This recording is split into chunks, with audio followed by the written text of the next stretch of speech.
In the case of the 6.5 Creedmoor, its ballistics are really, really good. It has a good sectional density, but it doesn't really make a difference until you get out to like 800 yards.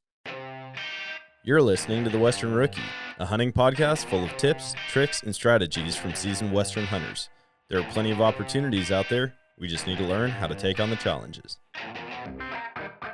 Hunting is completely different up there. I've harvested 26 big game animals. You can fool their eyes, but you can't fool their nose. 300 yards back to the road turned into 3 miles back the other way. It's always cool seeing new hunters go and harvest an animal. I don't know what to expect. If there's anybody I want in the woods with me, it'll be you. Welcome back to another Western Rookie podcast episode brought to you by GoHunt. Today, we are doing the third and final part to our 3-part series on getting prepared for hunting season. So if you haven't listened yet, part 1, we did all you need to know about e-scouting and hunt planning, the e-scouting 101. In part 2, we broke down the details of an archery hunt packing list, all the things you're going to need to bring with you when you go on an archery hunt. And today, we are going to do that same deep dive into the rifle gear packing list. All the things that I bring on a rifle hunt, all the things you want to think about when it comes to a firearm season. Whether you're a Western rookie or a Western veteran, you're probably going to pick up something here on what to bring, how to plan out your clothes, etc. And so let's dive into it. Once again, a lot of the gear we're talking about today is going to be found or available in the GoHunt Gear Shop. And if you want to save 10% on anything that we're talking about today, use the code WESTERN. When you check out, you're going to get 10% off most of the regular priced items in the gear shop. Another quick announcement when it comes to GoHunt, I just got word today from the marketing team at GoHunt. They have a really exciting new feature in the GoHunt app, the mobile app. They now have the unit profiles loaded into the app. So if you're listening to this, you can go on your phone and do all of the filtering 2.0 research that you're used to doing on the web application on your computer.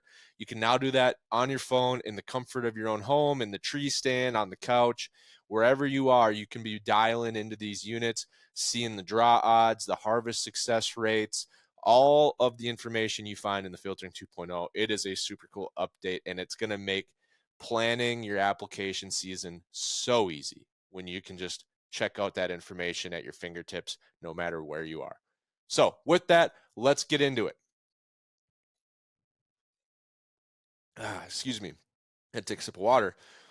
When it comes to rifle hunting, typically, now we're going to assume for this conversation that most of these rifle hunts are happening in October and November. There are some rifle seasons earlier in the year, and so the only thing that really will change between what we talk about today for an early season rifle hunt, a September rifle hunt, if you will, is really just tailoring the clothes you bring for the weather conditions. And that you're going to have to do anyway. So if you've got a September rifle hunt, I would recommend just using the clothing system that we talked about for the archery hunt. Everything else should pretty much stay the same. Maybe a little bit of changes when we talk about vehicles and transportation. But with that, clothing for a rifle hunt. So we're talking October, November. I think October can be an especially chaotic month in terms of weather in the West, in the mountain ranges. You can be getting brutal snowstorms starting to come through in October, or you can be having 70, 80-degree days. I've seen both. I've seen 75-degree days in the third week of November in Montana before during rifle seasons, and I have seen blizzards in September in Montana. So it can be everywhere, but October especially can really have a wide range on it. And so you really just have to dial in your gear to match the weather that you're expecting. And you're going to be able to look at that, 10 days before you leave and get a pretty good sense really of where the weather's going to be for your trip. I'll break down what I bring. And typically especially for a rifle hunt, I usually bring all of my warmer clothes. I don't have to wear it, but I typically always bring it. The same is not always true for archery hunting. For archery hunting, I usually dial it back. I'll bring a couple of warmer base layer options, but I'm usually sticking to that pretty light list that I talked about in episode 2 of this mini series. For rifle season, I'm bringing it all, just in case the weather changes, things turn south. I want to be prepared. And what that means for me is that when it comes, we'll start from the boots up. My boots never change. I'm rocking the Kenetrek. I think it's the Outfitters or the Mountain Extremes, uninsulated. My Kenetreks are uninsulated. I think you could go with a 400 gram if you wanted to, but they are a relatively warm boot, and we just move a lot when we hunt, whether it's rifle or archery. And so I just use the uninsulated Kenetreks. Nothing changes with my boots. Now, if it's wet, even on the archery hunt, if it's wet or snowy weather, I'm definitely bringing gaiters. I use the Kenetrek gaiters. I blew through a pair. I really liked them, and I actually used my points from signing up for GoHunt Insider. If you sign up, I used the code Randy way back in the day for Randy Newberg, but now we have the code Western for all of you. And if you use the code Western, they're going to give you 50 points of Gear Shop credit. I saved those up for 2 years, and I bought a pair of Kenetrek gaiters, and I really did like them. I know Sitka has a nice pair as well, but I definitely would recommend gaiters if the ground is at all wet or has snow on it. It keeps your socks a lot drier. Otherwise, your pants wick up moisture to the top of your boot. It transfers to your sock and goes down into your boot, and you don't want that. So boots stay the same. Definitely bring gaiters. I pack them only if it looks like it could be wet. If it's a dry day, I generally don't throw the gaiters in my backpack. When it comes to pants, I'm usually rocking the same outer layer pant that I'm using in archery season. I've been really liking the Timberline with the knee pads and the reinforced knees and the reinforced butt. I also will do the mountain pant. You can get knee pads in the mountain pant as well. Both of those are a little bit heavier weight than the Traverse. The Traverse is what I really like early season. This year, especially, we're doing a Nebraska whitetail hunt. I'll be probably wearing my Traverse just because it's Labor Day weekend and it's going to be super hot. For rifle, I like that heavier weight pant. And I'll even wear, in addition to my compression shorts for my first layer, my base layer, and then if it's a cold day, I'll throw on either my lightweight Sitka bottoms or my heavyweight Sitka bottoms. The lightweight's a merino. I don't know what the material is on the heavyweight, but depending on those two, so I'll typically have, a warmer base layer underneath those Timberline pants. And as long as I stay moving, I'm generally okay. Every now and then, if we stop to glass for a while and it's cold, sometimes it starts to sneak in. But for the most part, we move enough that we stay warm with that system. And so I have never had to get to the bibs. I know they make like the Blizzard bibs, is like the top end, warm as it gets. We generally don't hunt those late of rifle seasons with those extreme colds. And if we do, we're moving a lot more when those days roll in. So I haven't had to do that. I do have a pair of Kelvin light pants that I'll sometimes bring, and I will zip them, if we're just scouting for a short period of time, I'll just zip them up over the top of my system, and then I'll take them off as soon as we start walking again. I have done that before, and that works really good to give you options, and they're so lightweight. That's what I like about the Kelvin light line, the jacket and the pants. They're very, very light. When I get up to the top end, I'm pretty much rocking the same system every day unless something is drastically different. And that system is a super lightweight shirt, long sleeve typically. Usually I'm using the lightweight long sleeve tee from Sitka, and then I'll throw the heavyweight long sleeve tee over that. I'm a big layers guy. And then over that, I'm typically running the Jetstream jacket. With that 3-piece set, I've cut the wind so the wind doesn't sneak in, and I've got I'd say some active layers on underneath. So I'm not getting too hot, I'm not getting too cold, but I do tailor that depending on what the weather is.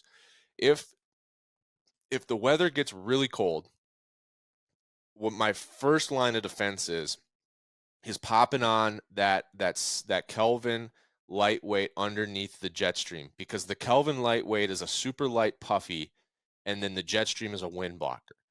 The reason I do that is you get basically 3 jackets for the price of one because they're both lightweight and you can mix and match. And so that's pretty much my upper body system. And so if you're looking at buying some clothing, it doesn't have to be Sitka. I'm talking all Sitka here, but there's a lot of reputable brands. We talked about them in the archery episode. I know people that absolutely love their First Light stuff. I know people that absolutely love their QU stuff. I really enjoy Sitka. A lot of our group has Sitka. If you find deals on it throughout the year, I think you really will appreciate the quality of these higher end clothing options. But you got to make a decision for yourself. Is that something you want to save up for, or do you want to go with maybe more like your retail box store brands like your Cabela's, your Shields, your Browning, all that stuff? What I do think is important, rifle hunts, typically spot and stock. A lot of times you're crawling at some point. Knee pads really help. If you can get a pair of pants that have a knee pad in them, I think it's a super good feature. I think 4-way stretch in your pants is a must-have for me personally, and a lot of people really like that maneuverability and comfort in the pants. For jackets, I think for sure windbreaking is an absolute requirement in the West. You want a jacket that can cut the wind and typically will have a hood. And then you just want I would recommend a light puffy to layer with. So between those two, you can get a wind jacket, a puffy jacket, or an insulated wind jacket with wearing both of them. And then whatever shirts you like to wear, typically something, that's going to moisture wick, something that's easy to remove, probably more of a little bit tailored athletic fit. So you got the comfort. And all of the big brands will have options for these. And so like I said, it doesn't have to be Sitka, but those are the things I look for. I personally don't bring rain gear, rain pants, and a rain jacket, mostly because I don't have a good set of rain gear for Western hunting. And so I throw in my Alps rain tarp. And if it's going to be a big, heavy rain day, I'll get to a glassing knob. I'll throw that tarp up. I'll crawl underneath it with my spotter, and we'll glass all day long that way. And I stay pretty darn dry if you set the tarp up the right way. So that's how I do my clothing for rifle season. It all depends on how cold it's going to be, how many layers I throw on underneath. If I have to, I'll throw on more layers. I'll double up. I'll wear the lightweight, the lightweight bottoms, the heavyweight bottoms, and then my Timberlines to really get more leg insulation. If it's super cold, I'll throw on another hoodie on underneath my Jetstream and my Kelvin puffy jacket. It all just depends. And then, of course, whatever state you're in, obviously abide by the Blaze Orange laws. Every state kind of has different requirements. Most of the time, I'm just wearing a Blaze Orange ball cap and a Blaze Orange vest, or if it's cold, I'll wear a Blaze Orange stocking hat. Real simple. For gloves, I typically do wear gloves in the rifle season. If it's a warmer rifle season, I actually just like a good old pair of leather gloves. I typically like the white cowhide. And if it's a little bit colder, I usually go insulated leather gloves. They're pretty cheap. Pick them up at any, Tractor Supply, Fleet Farm, Runnings, Farm and Fleet store near you. I just really like the way those work. They're easy to use. If it gets super cold, if it gets really, really cold, typically what I'll do is I'll throw on the lightweight Sitka gloves, very thin, very deck-style, or dexterous. You can be very tactical with them. And I'll put that on, and then I'll use those inside like a chopper-style mitten. The chopper is the wind cutter and the insulation to keep your hands warm. And the reason I wear that lightweight glove underneath is when you have to pull your hand out to do something, to grab something, to adjust your rifle, check your map on your phone, you're not losing like that all of your heat instantly. It helps just a little bit cut that loss. And then you put it back in your, chopper and build that warmth back up. That's my system for clothing when it comes to these later season rifle hunts. Not a lot different. A lot of the same components that I use for an archery hunt, I just use them in different ways, which is really nice because then you can buy a system and use it throughout multiple seasons. And that's exactly why I went with the Jetstream Kelvin combination. And then you tailor that with like a heavyweight tee for a base layer. And then you can use that same heavyweight tee in the early season or that lightweight tee in the early season. So that gives you a lot of options. That's what I like about the layering system. That's why I don't have a big, heavy, super heavy jacket for the Western hunting. I buy lots of layers in between, and I kind of build that heavy jacket when I need it, and I have all the components to use when I don't. The only thing I have a big, heavy system for is late season whitetail hunting. That's when I break out the incinerator set, big heavy bibs, big heavy jacket, super warm and insulated. That's the setup there. So clothing, like we talked about, same components as the archery season. I just stack them up a little bit different and a little bit more often. When it comes to camping, so camping is a good topic, and you're gonna have to pick this based on the style of the hunt you want to do. A lot like archery, we talked in the archery episode. You can do a base camp style, you can do a spike camp style, or you can do a backpack hunt, and all three are very common options for archery hunting. When you get into the late rifle seasons, it's just a little bit trickier to do the backpack style hunting. People still do it all the time, but it gets less comfortable. And let's be honest, there's something to be said for being comfortable. I think a lot of people look to social media and they see people doing crazy things, very hard things, and they think they have to do that to be cool. But if you're out there to have fun and to kill elk or mule deer or antelope, comfort does play a lot of role in that. I mean, you're going to sleep better food, you're going to be more prepared, you're going to be better rested, you're going to hunt harder if you're getting that sleep. And a lot of those things come with having a better camp, right? If you have a big base camp, you have a big tent, or a camper, you're, warm, you got a good bed, you're going to sleep better, you're going to wake up earlier. Yeah, you can camp closer to the animals when you backpack hunt, but typically when you're doing these later season hunts, a lot of people are leaning more towards the base camp, and that's fine. You can do whatever you want. But when it comes to tents, I have a couple different options. I have a kind of a scalable set or a scalable stack of sleeping options for these later season hunts. So, first line of defense, or first one that I'll use, is when I'm doing a solo hunt mostly. So I've done this a couple times on a rifle hunt. I have an air mattress that's made for the back seat of my truck. A lot of people have done truck bed camping. This is like truck seat camping. And so I have a full-size F-150 full crew cab. This air mattress goes up where your feet go in the back seat, and then it goes over and across the seat bench. And it basically creates a twin bed air mattress in the backseat of my truck. Now, this was like $70 on Amazon. I think they're a little bit more now, but there's a couple reasons why I really like this. Number one, you don't have to set up a tent. You can be hunting super mobile, drive 100 miles, sleep in a brand new spot every night, right where you want to be. That I really do like that. I like the ability to be extremely mobile and adaptable, because when I get out there, especially if it's a new unit, I might not know exactly where I want to camp. And if I spend a half a day, especially when I'm by myself setting up a big camp, it's really hard to move. I've done it a few times. I always feel like I waste a ton of time trying to move a big camp by myself. And typically the only time I'll do that is if the weather gets really bad and I have to leave the mountains for a couple of days while a snowstorm rolls through. So that's line of defense number one, is the truck bed camping. Another nice, neat feature is when it's super cold, I've done this down to 13, 15 below, is that you can keep your, I have electric start or an auto start in my truck. I keep the key fob in my pocket in my sleeping bag, and I'll just double tap the start button. Truck warms up 15 minutes later. It's hot. It's hot in there. And so then I crawl out, get ready, and go hunting. So that's one option. The next option is I do have a backpack style tent. I probably wouldn't use this in the wintertime or in the late season. If I'm going to have a base camp, I'm going to use our Alaknak tent. It's a Cabela's Alaknak. It's a smaller wall tent. It does not have a heater in it, this is an interesting part of why it, if I'm solo, I typically do the truck camping instead, is for that heater. When it gets that late, you can do it without a heater. I've done -10, -15 in a tent before without a heater, but it gets cold. That's really cold. And so if you're going to be doing this year in and year out, I would maybe suggest trying to find a good deal on a wall tent that has a stove jack in it that allows you to either do a propane stove or a wood stove. The heaters in tents are a good topic to maybe spend a minute on. There's pros and cons to both. A couple of the pros to propane heaters are generally easier.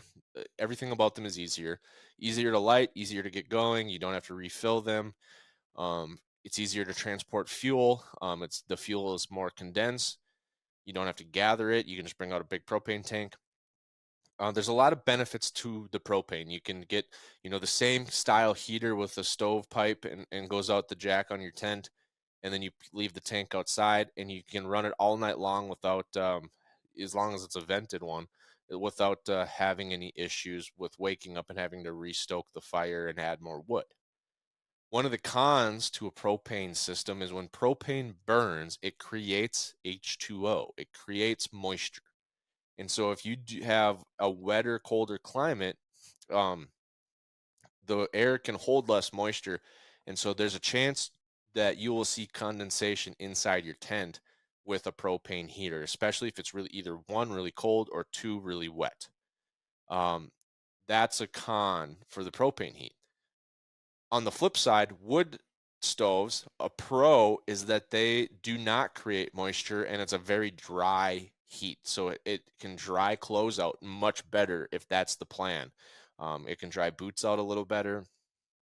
That heat is very dry, but you have to gather wood or bring wood with you. You have to spend more time stoking the fire in the middle of the night. It can go out. It's just a little bit trickier to use the wood. And so you can kind of pick what you want there. But those are the two options. Another option that we've done in the past is buddy heaters. A lot of people have a buddy heater, especially here in the Midwest for ice fishing or deer stands. A lot of people in our group just bring a buddy heater and they leave it kind of by their cot. And in the morning when they're waking up, they just turn it on for a little bit just to take the edge off. That's a good solution too, without having to go buy a big heater, or maybe your tent doesn't have a stove jack in it. There is something that can be said for that heat source. So think through that. If you're thinking like late November, fourth rifle seasons in Colorado, shoulder tags in Montana, late season, and you're going to be tenting it, definitely think through the heater, because when you're cold, you don't like to wake up as early. When you're already exhausted, you sleep a little bit later. It can really just have an effect on how hard you hunt. So think that through. Another big part of camping is food. You plan through the food. So in archery season, I'm typically eating a lot more either room temperature foods like snacks like granola, trail mix, cheese sticks, pre-cooked bacon, those types of things that are shelf stable, sandwiches. And I'm not eating as much big, heavy, warm meals just because it's hot. And when it's hot, I don't like to eat a lot. And especially if it's like, if I'm hot and then I'm eating a warm meal, I just, it doesn't go down as nice. The opposite's almost true when it comes to rifle season. When it's colder, I have more time to eat usually because it gets dark earlier. That's when I'm looking to have a bigger, warmer meal, get more calories in. It takes calories to stay warm.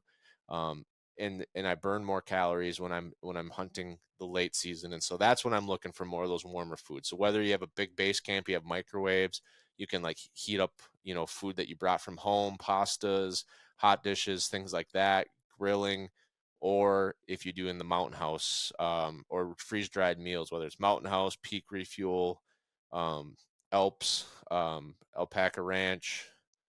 What is it? What are the other ones? Gastronome. There's a bunch of them out there. Those are really nice when it's cold to have that nice warm meal, even for lunch, doing a freeze dried meal for lunch and then coming back to base camp and having a, reheat a pasta or a hot dish or make tacos or spaghetti.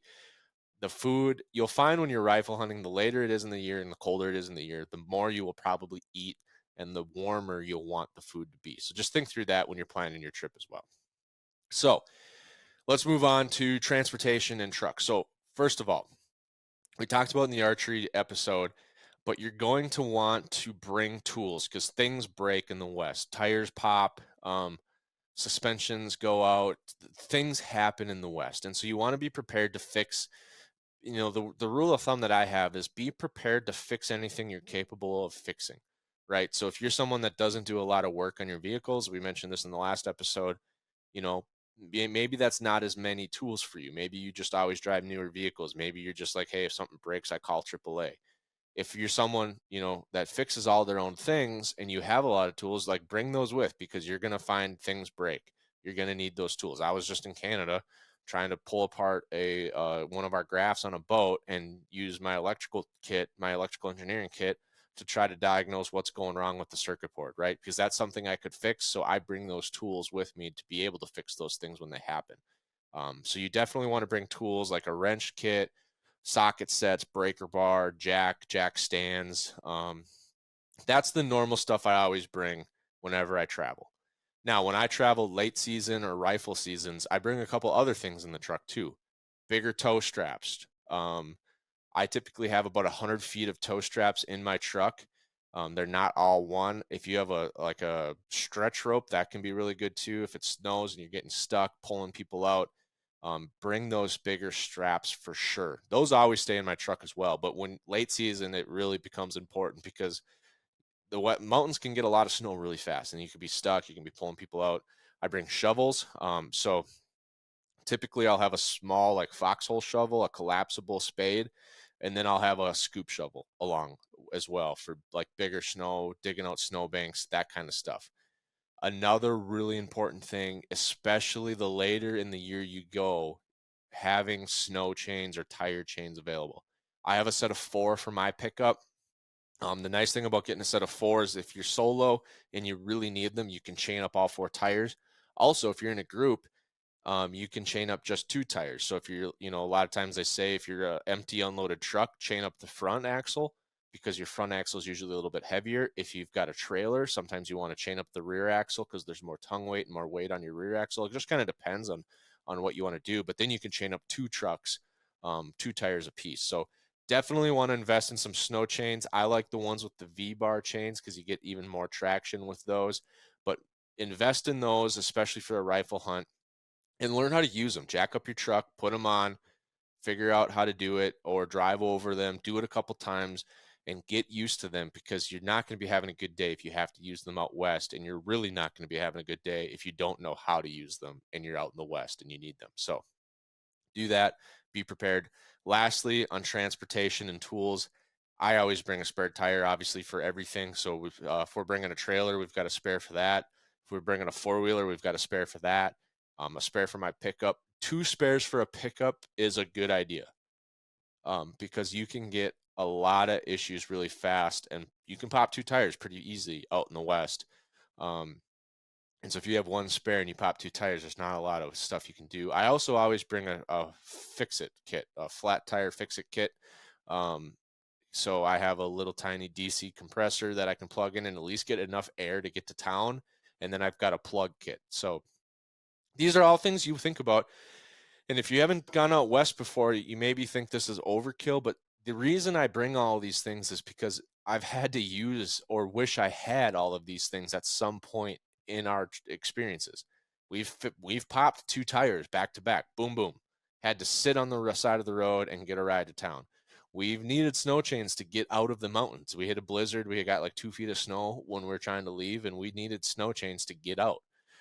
We've needed jacks. We've needed jack stands. We've needed wrenches. We've done all kinds of things, and we've needed all these tools before, and that's why I bring them. And so I'm just helping you any way I can to avoid some of the same headaches that we've seen in the West. So there you have it on the truck. Tools, shovels, snow chains, spare tires, flat tire fix-it kits, you name it, you'll be prepared. All right, kill kit. The kill kit for me does not change no matter what adventure I'm going on. From whitetail deer in Minnesota to rifle elk in Colorado, I use the same kill kit.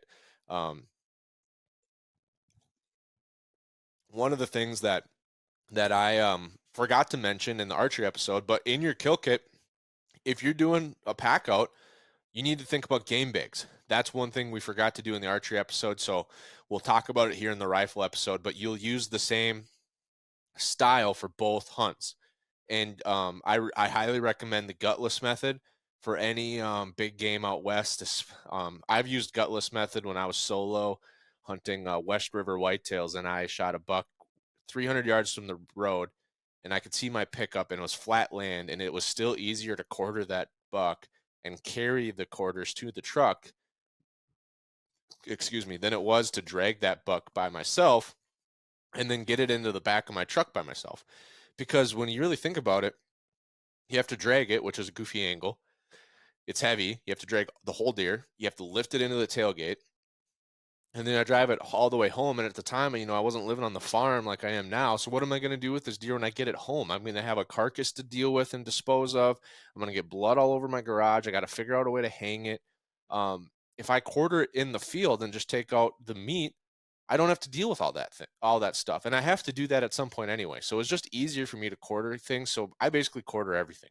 If I shot a deer on the wrong side of our 40 acres here at the farm and I couldn't get my tractor to the deer or my four-wheeler to the deer, I'd quarter it and carry it back to the house. It's pretty easy. So it's really easy once you learn how to do it. I highly recommend spending some time on YouTube. Look at how to do the gutless method. There are a ton of great resources out there to do this. Randy Newberg has a phenomenal video on how to do the gutless method on an elk. But be prepared for that. And bring game bags. So our group kind of has a rule when we're hunting in pairs, we only bring half as many game bags because we rarely shoot 2 at one time. But when I'm hunting solo, I typically bring 5 game bags for whatever species I'm going after.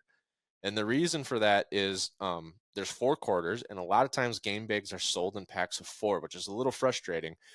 But on a bull elk, for example, I hope you all shoot, fill your tags. Maybe you got an elk tag. You're going to go shoot a giant bull. I've got faith in you there.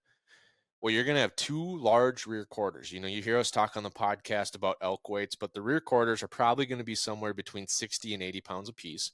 And so that's a good load right there by itself. The front quarters are probably going to be somewhere between 40 and 60 pounds apiece. So that's a good load by itself too. But you also have a lot of other things, right? So you have those 4 quarters, and I typically put 1 quarter in a bag.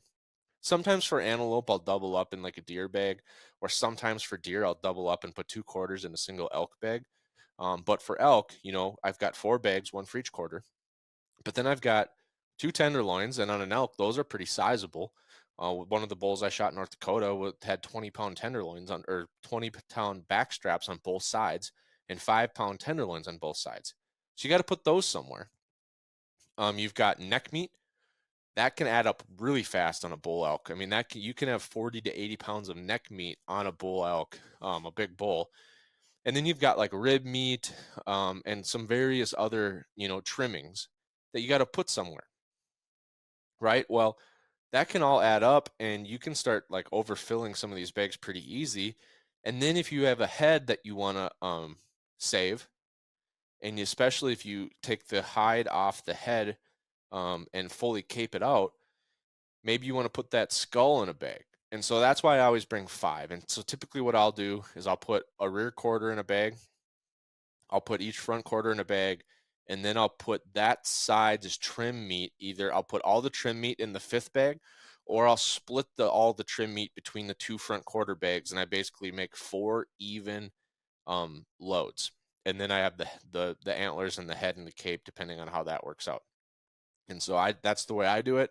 I like to put things in game bags, even the head, whether I'm doing a Euro mount, a skull cap, a shoulder mount. I like to wrap up all that in a game bag just to keep the blood from kind of soaking into my backpack. But that's a big part of having a good kill kit is the game bag. And then once again, I'll just mention briefly, I always bring a knife sharpener, a little tiny knife sharpener with preset ceramic angled blades to sharpen. And then I always bring the Randy Newberg EBS, the Exchange Blade System knife. So this knife has a serrated knife blade in it. It has a short, smooth knife blade, and then it has a longer, smooth knife blade in it.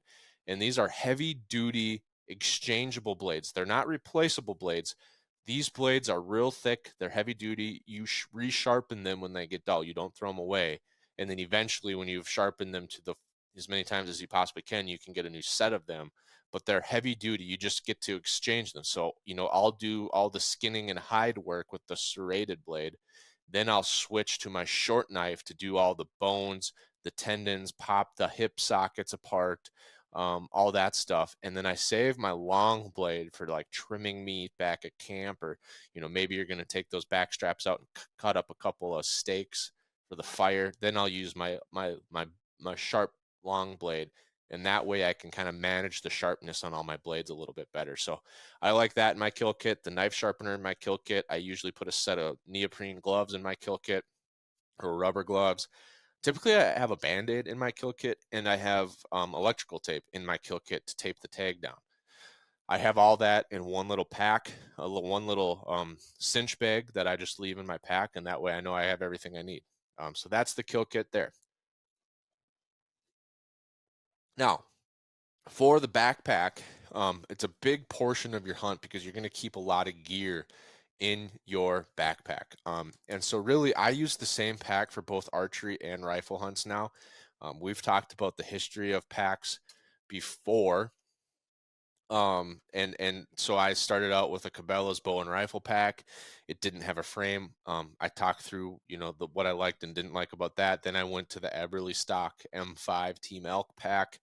I still have that pack. It's my backup now. And there's a lot of things I liked about that, but now I'm using a Mystery Ranch Metcalf.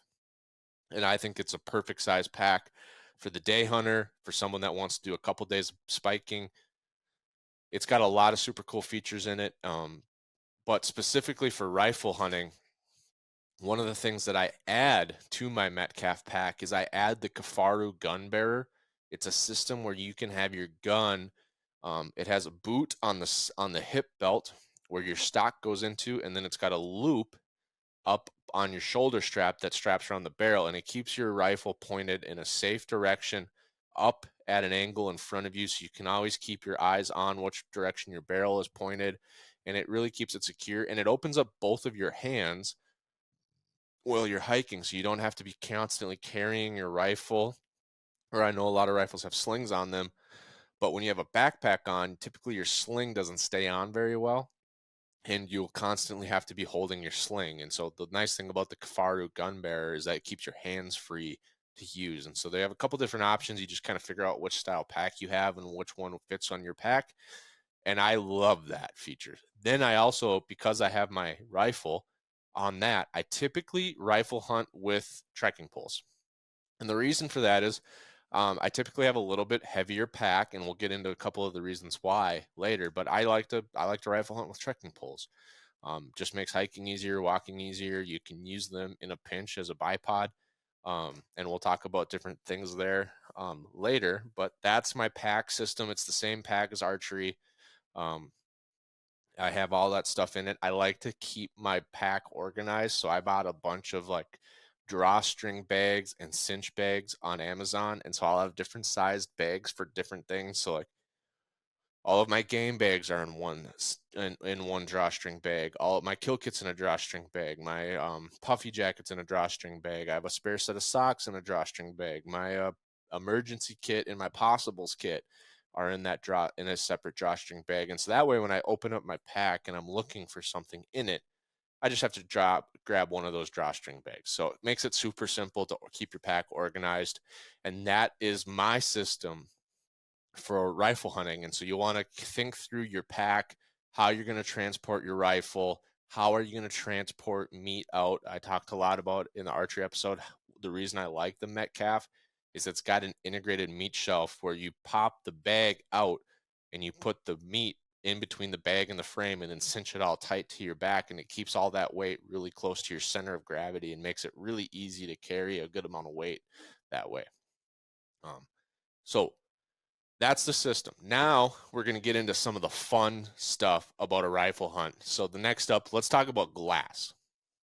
When you're rifle hunting, typically glass plays a really important role in the success of your hunt. A lot of times it's glassing and spot and stock hunts. So when I'm rifle hunting, I always have binos on my bino harness. And in that bino harness, I have a pocket for my rangefinder. So those two pieces of glass I actually wear those for archery hunts too. And basically every hunting adventure I go on, I use my same bino harness. Wind indicator, I have a couple spare rifle rounds in there. I maybe have a dope kit or a dope chart in my bino harness for my rifle. I have my tag in my rifle. I usually keep a quick lighter in my rifle and a glass lens cleaner. I keep all that in my bino harness. The other glass that comes important is for a rifle hunt, I'm typically bringing my spotting scope and a tripod too. I want to be able to glass big portions of the landscape effectively and comfortably. And it's really hard to do that without a tripod for certain. Even with your binos, you will not glass as long as you think by just holding your binos up in the air. If you want to get serious about glassing, you need to have a tripod. Now, you can use your tripod with your binos, especially if you have like those 1556s. That's a really good size, or 1250s. You can do a lot of glassing and maybe don't need your tripod for that, but get a lightweight backpacking tripod. Sorry, you might not need your spotting scope for that if you have those nice binoculars, but either way, it really helps to put that on a tripod. That way you can spend the time you need to glass a piece of land and really find and pick out those animals, especially mule deer. Man, mule deer can be tough to glass. Elk are bigger, they don't blend in as well. Antelope are usually don't blend in very well, and they're out in the flats and the plains. Mule deer can be really tricky to glass, and that's where having a tripod and just systematically working through a piece of landscape really helps. But with the spotter, all kinds of spotters work. I think if you want a spotter, it really just depends on what you want to get out of it. Do you want like a super high powered spotter that's a little heavier? Do you want a lightweight spotter that's easier to pack? I know Vortex is just coming out with a extremely small, very powerful spotting scope. I don't remember the specs on it, but I looked at it at the BHA National Rendezvous, and this sucker is light. Perfect for like a backpacking rifle hunt where you want to do some glassing, but you don't want a big spotting scope. Right now, I'm currently using a 20 to 60 power spotting scope with a 80 millimeter objective. It's a pretty big spotting scope. I like being able to really dial in and see, especially if I'm going to bring it. I want to get something that I can do a lot more with than my binos. So I have it. I have that. I have an angled spotter. I originally had a straight spotter, and then I replaced it with an angled because that's all they had. And I will say I enjoy the angled spotter for hunting. I enjoy it more for almost everything except truck scouting. My straight spotter was a little bit better at truck scouting. The angled spotter, you can tilt it, which makes it kind of nice because then you can see a wider range left to right than the straight, right? Because when you move the straight, you can't really, you have to move your head as much as you angle your straight spotter. With an angled spotter, you tip that to the side, and now when you move it, one direction, you can see like now almost 90 degrees behind you in a way, and then 90 degrees in front of you. So that's the trade-off there for the truck scouting. If I had to buy another spotter, I think I'd still go with the angled, because you can get over some of the hurdles with truck scouting easier than you can get over some of the hurdles with a straight spotter. Like looking uphill with a straight spotter, you have to lay on the ground, or looking downhill with a straight spotter, you have to get really tall. It just gets a little bit trickier where an angled spotter, you can get by with some of those things a little easier just by like tilting it to the side and having that angle shoot sideways versus up. So that's all I have to say about the spotters and the glass. Definitely think through it because it gets heavy. If you're carrying a big heavy tripod and a big heavy spotting scope every day in addition to all your other gear, it can get really heavy really fast. And so you definitely just want to think through all of the gear that you're going to be bringing on this hunt, and how does the glass fit into what style of hunting you're doing. Do you want to just bring the spotter in the truck and use the spotter glassing from the roads, and then when you're going in for the spot and stock, just rely on your binos or your rifle scope? It's a very valid strategy. I've done that a lot of times. Or do you want to hike in, set up a glassing knob, get the tripod out, put the spotting scope on it, and work a piece of landscape? Both things can be very good, very effective methods, and that's just one of the reasons why I typically have trekking poles when I'm rifle hunting, because my pack gets a little bit heavier when I'm rifle hunting. All right, so now for the main event. Talking gear, we're talking a rifle hunt. Hopefully you're planning your first hunt this season, and you might be thinking to yourself, what caliber do I need and what bullets do I pick? And this topic gets, I would probably say, more attention than the broadhead question we talked about in the archery season. or the archery episode of fixed blade versus mechanicals. Calibers are a great topic, and there's a lot of information here, and just like the archery topic, I don't really get too bent out of shape about calibers. I'll talk about it in a way that kind of breaks it down for a bunch of different things, and I'll talk about what I use, and I'll talk about some things to think through for yourself. So first off, I want to say most people, or it's very easy to get maybe inflated advice when it comes to which caliber. I think some people get a little bit more aggressive on, you need this, or that's way too small, or this won't work for that, or that won't work for this. I'm here to tell you, I think you can make it a little easier than that. So I have a 300 Win Mag. I have used that 300 Win Mag. I've shot antelope does with it all the way up to giant bull elk. A 300 Win Mag will, a lot of people say, oh, that's way too big for antelope. You're going to destroy it. You're going to lose so much damage. That's just simply not true, I don't think. Is it overkill? Yes. You can use a lot smaller calibers a lot more effectively, but most people, they can't buy a rifle for every single thing, as much as we all would like to. And so I'm not that guy. I have one hunting rifle. I literally only have one long rifle in my name. My grandpa has given me a couple more just recently, but up until then, I had one rifle. I didn't even own a 22. I just use one for everything. And it works well, because now I can maybe focus on getting a little bit nicer rifle and a little bit nicer glass, because I only need to buy one of them. And another example, in addition to the antelope, is I did a mule deer hunt with a buddy, and I was using the 300 Win Mag for that. He had a 270 Win Mag, or Winchester Short Mag. We both shot bucks side by side. The two bucks were side by side. We were side by side. I shot mine. He shot his. I hit a double lung shot on mine, dropped it in its tracks. He shot his a little bit farther forward on the exit, because it was a little bit angled. So he came in at a lung and then exited the backside, it was angling a little bit towards him. He caught a little bit of the front shoulder and then exited the lung. So basically heart, lung, I had double lung. I had a much larger rifle. I was shooting a 300 Win Mag. He was shooting a 270. My mule deer had very little damage and waste on the meat. His mule deer pretty much lost an entire quarter where he hit the front shoulder with his 270. And so what I want to kind of highlight there is the damage that your bullet will cause an animal, I believe, has more to do with where your bullet hits than what caliber you're shooting. If you, like I shot my doe antelope with the 300 Win Mag, I double lunged it. It dropped in its tracks. I had a very, very small amount of bullet damage and meat waste, because I didn't hit any major bones.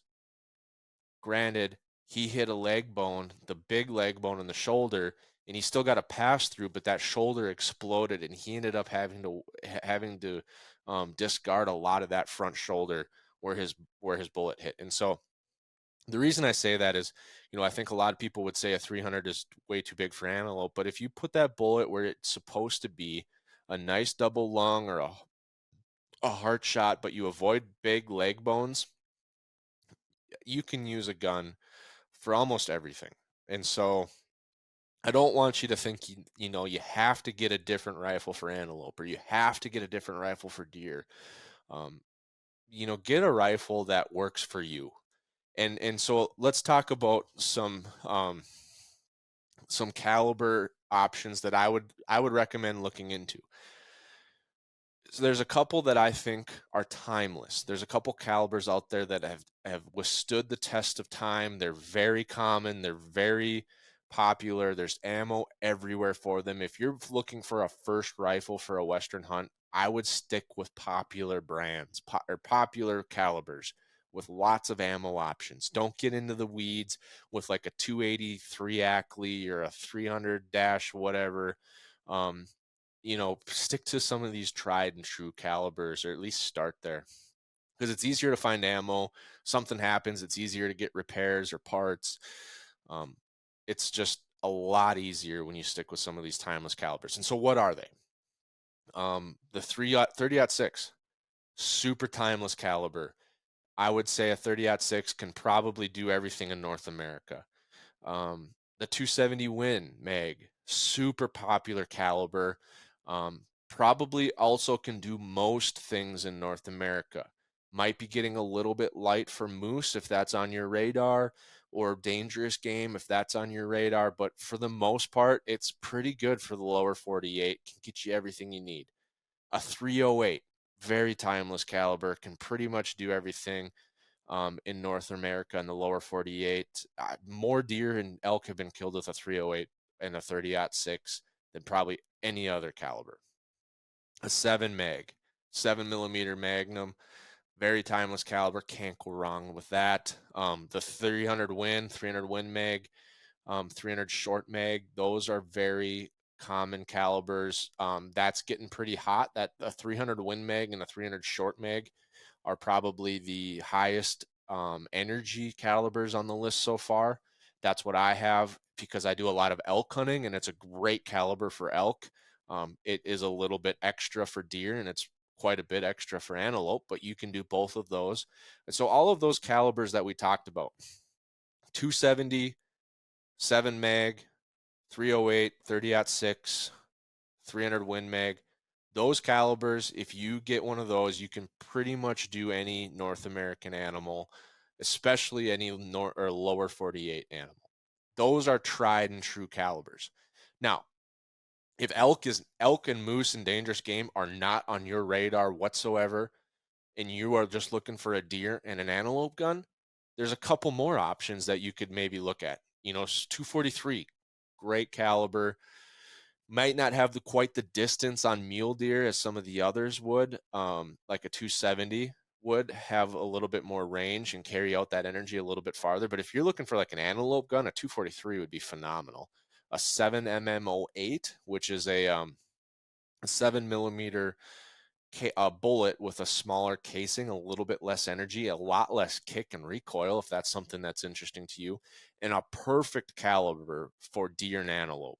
My niece even killed an elk with a 7mm08, so it can do the elk.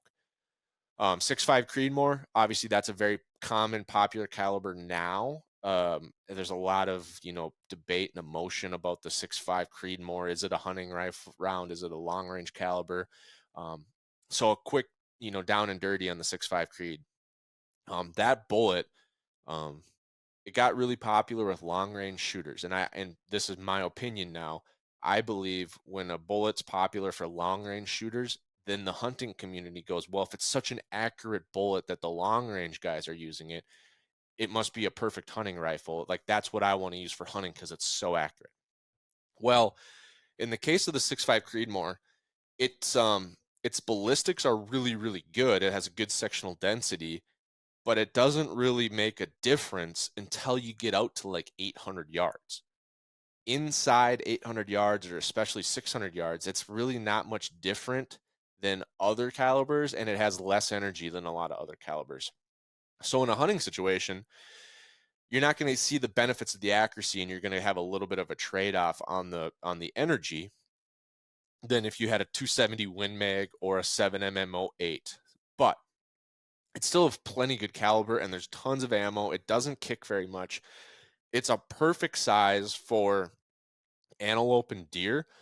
Phenomenal rifle caliber for antelope and deer, and it can do elk. I mean, if you get the right bullet configuration, it's definitely a lethal elk round. I would maybe say it's not going to carry the energy out quite as far as maybe a 270 Win or a 300 Win mag. So if you're going to go elk hunting with a 6.5 Creedmoor, maybe just keep that in mind, and maybe not take the 400-yard shot, sneak into 250, 300. You don't want to put yourself in a position with any of these calibers where you're on the borderline, right? You're shooting at a distance and the bullet hits in a place where now you're in a borderline condition. You want to have confidence that when you take that shot, that bullet's going to be in the right spot and it's going to have plenty of energy to do the job.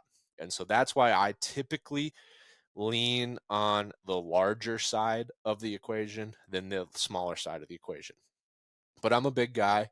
I can carry a heavier rifle. I can take more recoil. I have a big muzzle brake on my rifle to reduce that recoil and manage it. And so that's kind of where I think calibers are. You don't have to go into the weeds. You don't have to pick a super specific, unique caliber to be special. There's so many good calibers out there to choose from.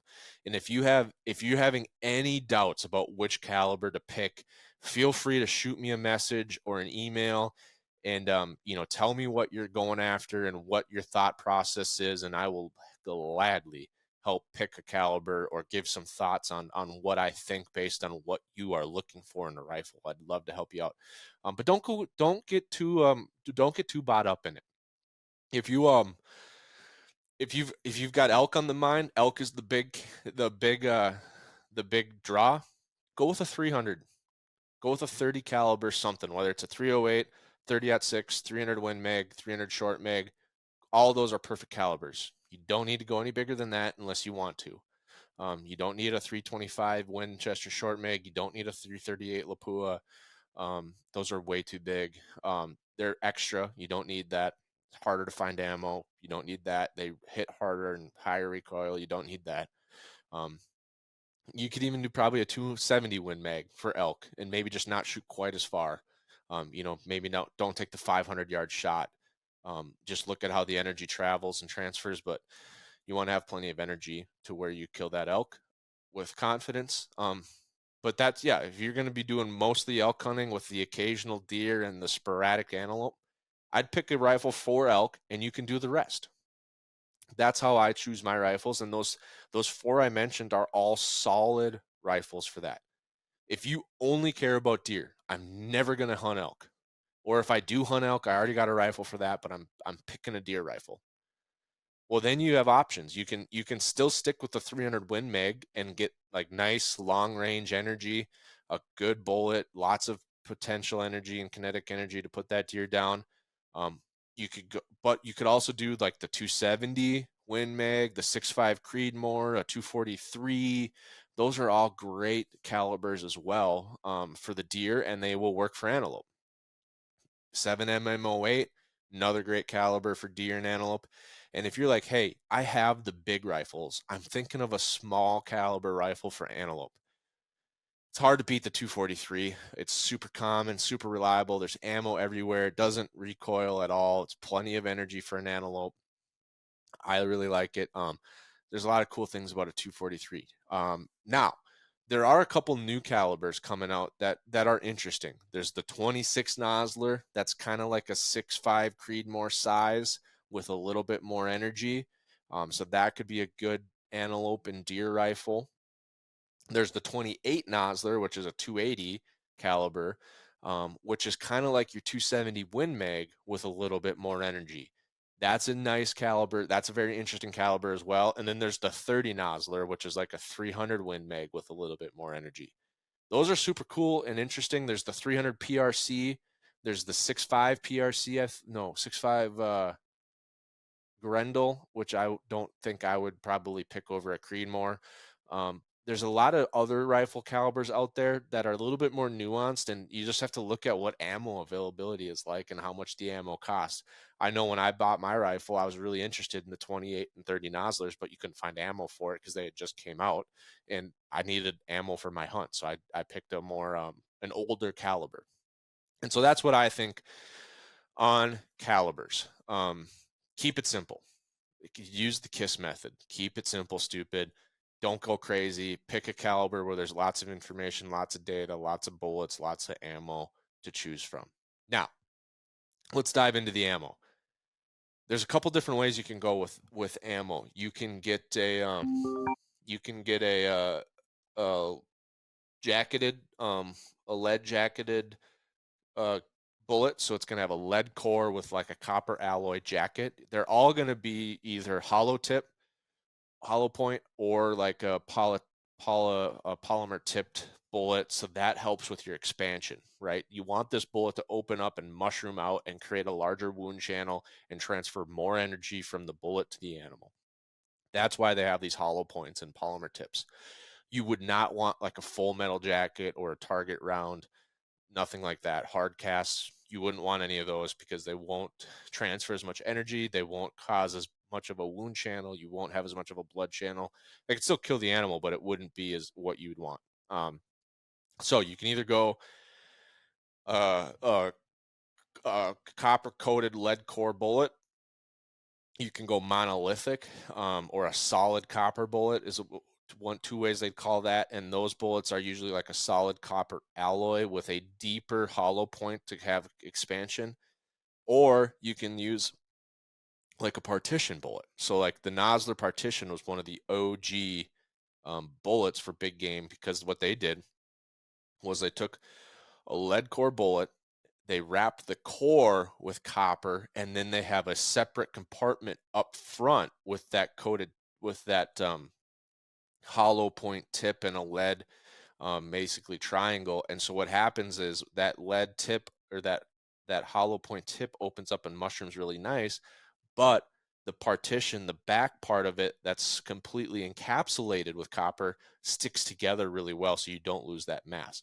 A complete lead bullet typically has a bad rep for fragmentation, and it kind of breaks apart and disintegrates when you hit flesh or bone. And this partition keeps its mass better, so it transfers more energy and gets more penetration. So those are kind of the three options. Now, I am becoming a rapid fan of monolithic bullets. A couple reasons for that. I don't like eating lead. All lead bullets will fragment to a certain degree. The partitions are better. Partition style bullets are better than complete solid lead cores. But they will all fragment to some degree, and it can be really hard to pick out all that lead, and it can travel, if you do some of the research on it, these lead particles can travel quite a long ways inside the cavity of your animal, and you could potentially be ingesting lead. So that's one thing I don't like about the lead core bullets. Another thing that I like about monolithic or the solid copper bullets, they don't fragment at all.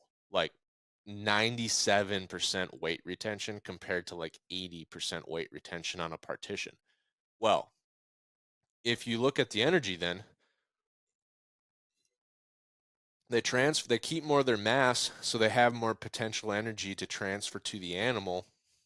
Or sorry, they keep more of their mass, so they have more momentum to get penetration through the animal.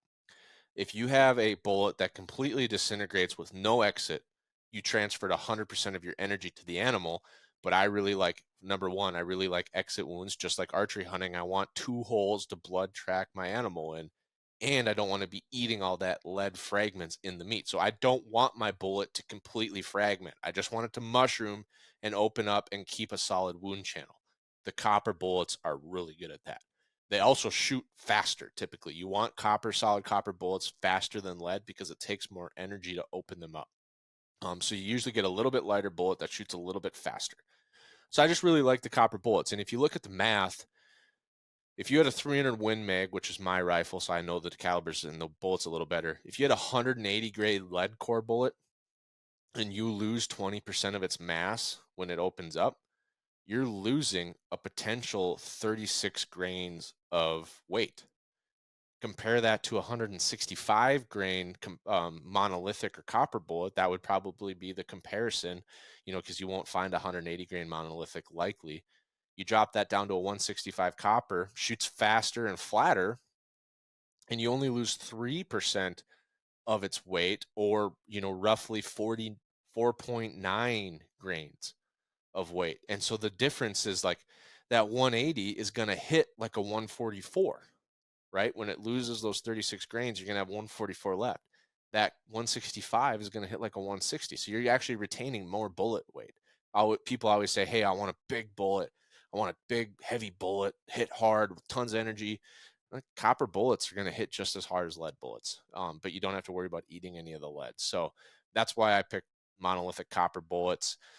As far as weights go, for elk, I do like a 180 grain bullet. I might consider doing 165. I've used 200s before, and I just didn't like it it was excessive and I didn't need it. So now I'm using 180 grain monolithic for my elk, and then for deer, and I use that same bullet for deer and antelope. But for if I was gonna build a bullet specifically for deer and antelope, I would probably drop the deer bullet down to like 125 grains to 150 grains, depending on what your calibers are, right? With my 300 Win Mag, about the lightest bullet I can shoot through it is a 150. And so for deer, I like a really light, fast bullet. I think there's just been lots of, I've read books going all the way back to Teddy Roosevelt memoirs saying that they, hunting mule deer in the Badlands of North Dakota, have found and have started to investigate, the heavier bullets typically don't knock the deer down as fast as the people that were shooting a lighter, faster bullet. Typically, the deer collapsed and just dropped on the spot, and they didn't have to track, and they had a lot more clean, efficient kills. And so that's why I've been, just kind of leaning towards a faster bullet, just higher speeds. And if I do that by going to 150 grain out of my 300 Win Mag, hopefully to just ethically and humanely, have that animal expire rather than hitting them with a heavier, slower bullet and having them run off and having a blood trail. So that's kind of where I'm at with the bullet weights. Antelope, obviously, you can go a lot lighter, and a lot of your dedicated antelope calibers are going to have lighter bullets. So keep that in mind. Bullet selection's a big part of the equation. I would say, pick a solid hunting bullet from a reputable brand. There's a lot of reputable brands out there. Federal Premium, Nosler, Winchester, Remington, Hornady. Those brands have all got a solid option when it comes to hunting bullets. I really like Nosler. They're a family-owned business. I really like that about them. I like Federal. I think it's just because I grew up shooting a lot of Federals. I've used Winchesters and I've used Hornadys. I don't use as much Remington anymore. And there's reasons for that. You can do some research out there. But those four especially all have solid options. And so pick a good quality hunting bullet. For elk, I would recommend being on the heavier end of your caliber. So like if you have a 6.5 Creedmoor, the heaviest you can really get is like 145, 143. If you have a 300 Win Mag, you can get all the way up into 215, but maybe 180. I'd say 150 is about as light as I'd want to go for elk. I'd want to be up closer to 165 or 180 for your caliber, unless you're shooting a lighter caliber that just doesn't have bullets that heavy. But then if that's the case, I would reduce my maximum shooting range from maybe right now, my maximum shooting range on an elk is 500 yards. I don't take shots longer than that.